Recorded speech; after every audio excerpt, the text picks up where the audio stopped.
Le Saint-Sépulcre, l'esplanade des mosquées, le mur du temple, les minarets des campaniles, le dôme doré du rocher, les murailles et portes monumentales, le souk. Jérusalem représente la diversité culturelle arabe et plurielle.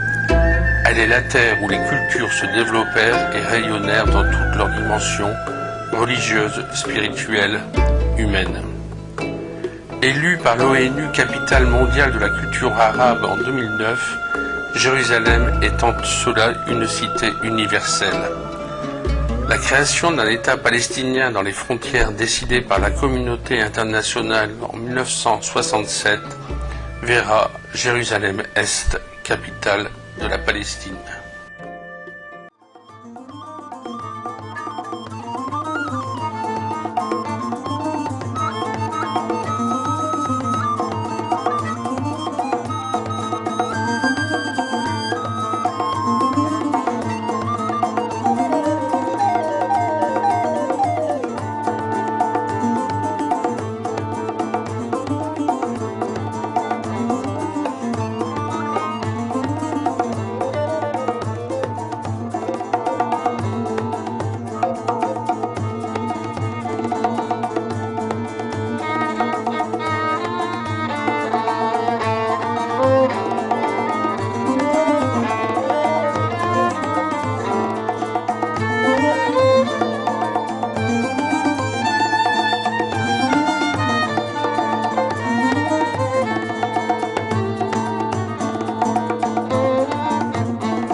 Depuis 1967, plus de 700 000 Palestiniens, dont 10 000 femmes, ont été arrêtés et détenus dans les prisons en Israël, en vertu d'ordonnances militaires israéliennes. Ce chiffre représente plus de 20% de la population de la Cisjordanie et de Gaza, des incarcérations qui ont un impact très fort sur la vie des Palestiniens, chaque famille vivant plus ou moins directement cette expérience douloureuse. C'est en vertu de l'occupation de leur pays que ces Palestiniens sont détenus en violation du droit international. La 4e Convention de Genève vise à protéger, au cours des conflits armés, les civils se trouvant aux mains de l'ennemi, notamment ceux qui résident dans des territoires occupés. Or, Israël continue à violer le droit international humanitaire avec une effrayante impunité. Toute personne de plus de 16 ans, brandissant un drapeau ou d'autres symboles, ou cherchant à influencer l'opinion publique dans le but de troubler l'ordre ou la sécurité publique, sera reconnue coupable. Les peines encourues sont démesurées, excédant souvent 50 ans. On comprend que face à cet arsenal répressif, la grande majorité des Palestiniens arrêtés choisissent de plaider coupable, sous la menace d'une peine beaucoup plus longue encore. Leurs aveux confèrent ainsi une pseudo-légitimité à leur emprisonnement. Quant aux enfants, ils peuvent être arrêtés à partir de 12 ans. La plupart sont condamnés de 6 mois à 1 an de prison pour jet de pierre, considérés comme offense criminelle et atteinte à la sécurité. Les traitements cruels ou dégradants sont la règle durant les interrogatoires et relèvent souvent de la torture. Les récits qu'en font d'anciens prisonniers sur le site de l'ONG israélienne B'Tselem sont difficilement supportables. L'absence de soins médicaux est également souvent dénoncée. Cette incarcération et cette douloureuse privation de liberté, Salah Hamouri, jeune franco-palestinien emprisonné sans motif, l'a subi depuis 5 ans. Michel Biou, sénateur de la Seine-et-Marne qui conduisait la délégation de la Nègre, et Vincent Bonny, élu de Rive-de-Gier, ont pu lui rendre visite. C'est en présence de sa maman, Denise, et de son père qu'ils ont rendu compte de leur visite à Salah, dans sa cellule de la prison de Gilboa. J'ai souhaité profiter de la délégation pour aller voir de nouveau Salah Hamouri, qui malheureusement, malgré je crois les actions qu'il a menées, est toujours en prison.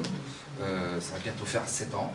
Il a bientôt peut-être fini de purger sa peine, mais je pense qu'on était les uns et les autres un certain nombre à souhaiter une intervention plus importante de la France, puisque Salah est le seul franco-palestinien à être emprisonné aujourd'hui. C'est pour cette raison-là qu'on est peut-être un petit peu plus centré, nous, sur ce cas, mais sans oublier celui des miens qui est de rencontrer avec Salah. Je crois qu'elle est toujours saisissante. Hein. Salah est un jeune homme, je crois, qui a malheureusement su profiter du temps que l'État d'Israël l'obligeait à prendre pour poursuivre ses études, pour se former en militant politique, et il est toujours très impressionnant de voir comment il aborde les sujets. C'est international, ce tribunal militaire n'a aucune compétence à agir, c'est un tribunal illégal.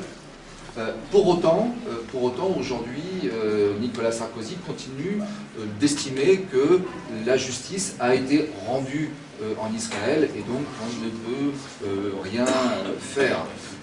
C'est assez curieux puisqu'il a une vision un petit peu différente de la justice au Mexique, par exemple.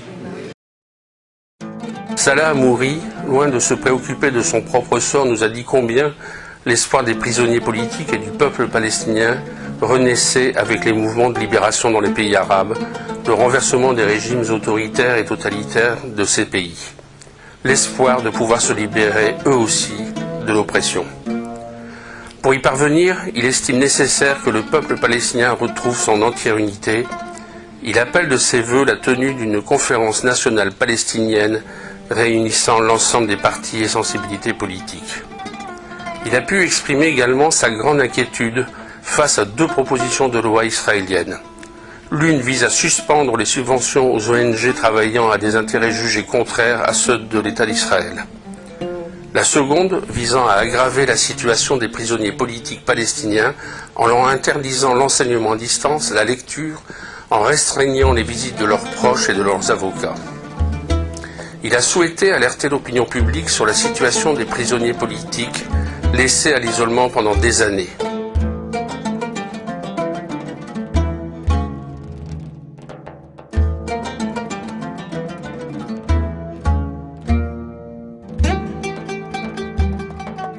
Autre prisonnier emblématique de la politique répressive contre la résistance palestinienne, Marwan Barghouti.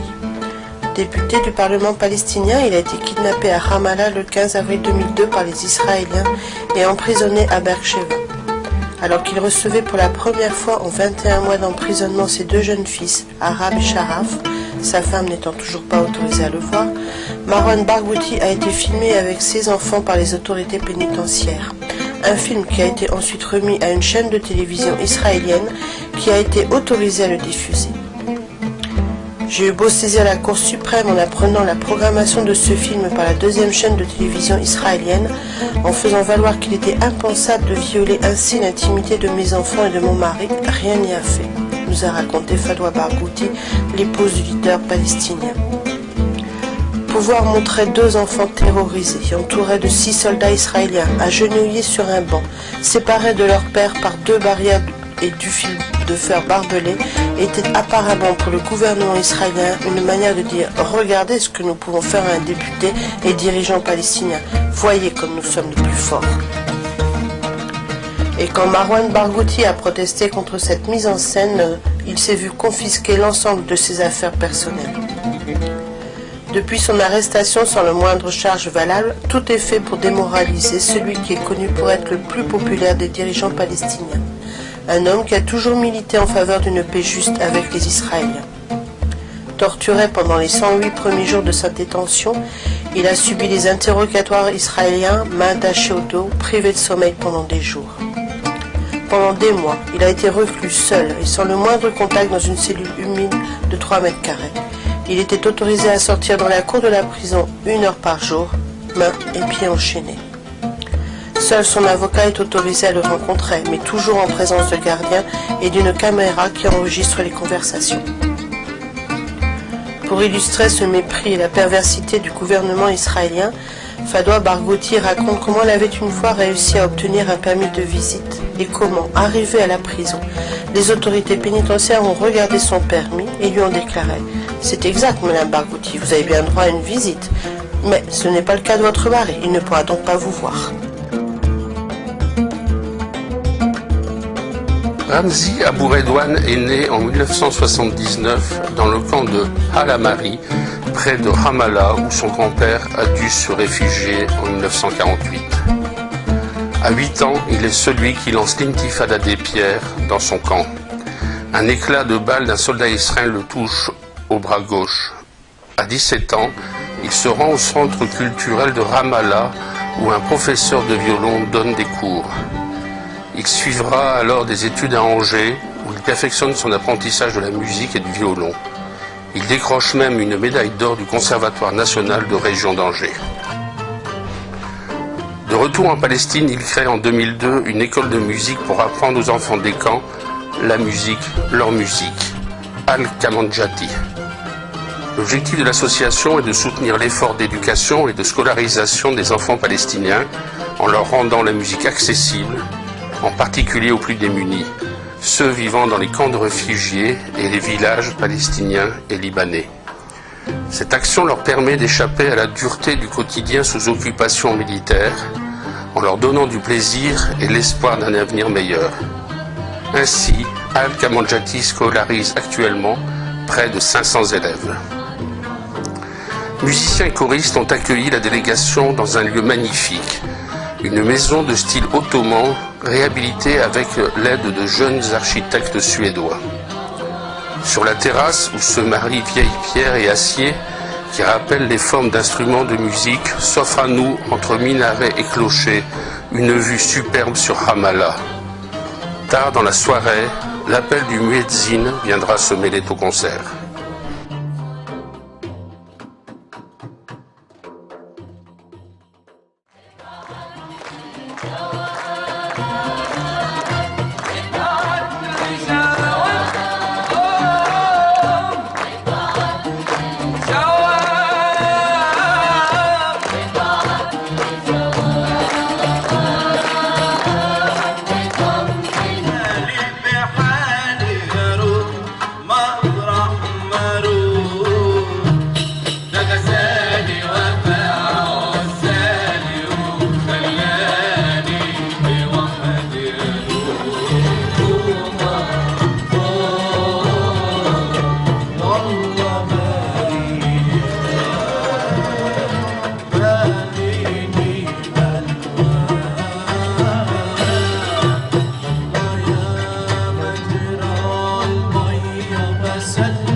La délégation, composée de 29 élus de diverses sensibilités de gauche et de 24 responsables associatifs, syndicalistes et militants de la solidarité avec la Palestine, est allée à la rencontre du peuple palestinien.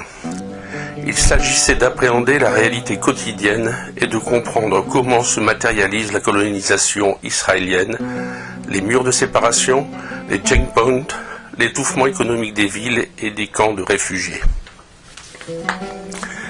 Chaque rencontre, avec des responsables palestiniens des différents partis qui composent l'OLP, avec les comités populaires des camps, avec des responsables associatifs, avec des députés, des maires, des élus palestiniens, avec les militants pacifistes, anticolonialistes et responsables politiques israéliens, qui représentent aujourd'hui une alternative politique, a été très instructive, toujours empreinte de cordialité et de franchise. Ainsi, nous avons rencontré Jamal Zaalika, député du parti arabe israélien Balad. Balad est un parti arabe représenté à la Knesset, dont la principale proposition est de lutter pour transformer l'État d'Israël en démocratie pour tous ses citoyens, quelle que soit leur nationalité ou leur origine ethnique. De ce fait, il conteste le fait que l'État d'Israël soit un État juif. Le parti Balad soutient la création de 2 États basés sur les frontières de 1967 avec la Cisjordanie, la bande de Gaza et Jérusalem-Est comme État palestinien. À El Ram, nous avons rencontré Fadwa Kader, membre de la direction du Parti du peuple palestinien et présidente de l'Association palestinienne pour le développement agricole, le PARC. Fadwa a été arrêtée et emprisonnée en 2005, alors qu'elle était en campagne pour les élections législatives. Aux côtés de Fadwa Kader, Eidar Yada, membre de la direction du Parti communiste israélien, le Maki, qui combat l'occupation israélienne de la Palestine depuis 1967. À Jérusalem, nous avons rencontré Michel Warschawski. Universitaire, journaliste, lui aussi a fait 20 mois de prison pour avoir imprimé des tracts pour la cause palestinienne. L'association qu'il anime a un bureau exécutif mixte, composé d'Israéliens et de Palestiniens. Depuis que les Palestiniens ne peuvent plus venir à Jérusalem, l'AIC a ouvert un 2e local à Bethléem et les membres israéliens se sont fixés de s'y rendre une fois par semaine. Bien sûr, c'est interdit, comme pour tout Israélien, de se rendre dans les territoires occupés. Mais ils connaissent bien le terrain et trouvent toujours le moyen de franchir les checkpoints. C'est vital pour nous de ne pas laisser nos esprits être colonisés, nous a-t-il confié.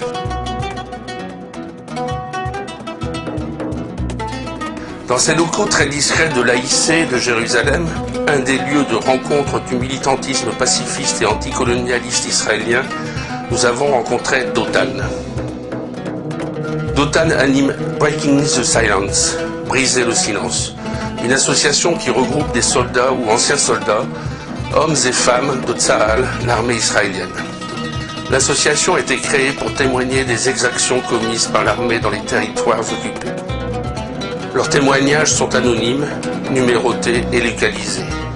L'anonymat étant bien entendu une protection pour chaque témoin et sa famille. Dotan raconte alors son propre parcours. J'ai grandi à Haïfa, éloigné de la réalité de la Cisjordanie. La première fois que j'ai rencontré des Palestiniens, c'était quand je suis devenu soldat.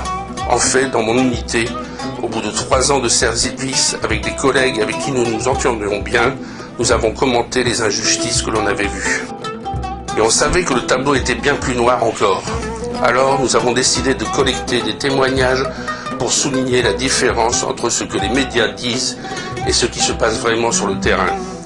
Par exemple, j'ai le souvenir précis de l'arrestation de tous les habitants d'une rue d'Hébron qu'il nous avait été commandé d'organiser. Eh bien, la télévision a rapporté ce fait en disant seulement qu'une personne recherchée avait été arrêtée. À quelques kilomètres de là, nous avons rencontré de nombreux jeunes qui manifestent chaque semaine dans le quartier de Sheikh Jarrah de Jérusalem-Est contre les expulsions de familles palestiniennes qui vivent dans ce quartier depuis plus de 30 ans. Chaque vendredi, la tenue de cette manifestation a permis qu'un mouvement se développe sur ces questions. Et maintenant, il y a aussi d'autres manifs dans d'autres quartiers de Jérusalem-Est en proie à la même injustice qui se développe également. Nous exigeons la fin de l'occupation et la fin des discriminations car cette politique se traduit aussi en Israël. Notre entretien, celui avec le consul général de France à Jérusalem, Frédéric Dezagneau. L'occasion de faire le point sur les coopérations décentralisées avec la Palestine que la représentation française peut accompagner dans l'élaboration des projets des collectivités locales françaises. Ce que fait l'AJPF, ce que font les municipalités, les régions, les départements français en direction des territoires palestiniens est tout à fait fondamental. Pour plusieurs raisons. D'abord parce que c'est une action de terrain, une action utile, bénéfique pour la population palestinienne. Deuxièmement parce que ça crée des liens humains. C'est un investissement sur le long terme et ça nourrit la relation franco-palestinienne par du concret, par du personnel.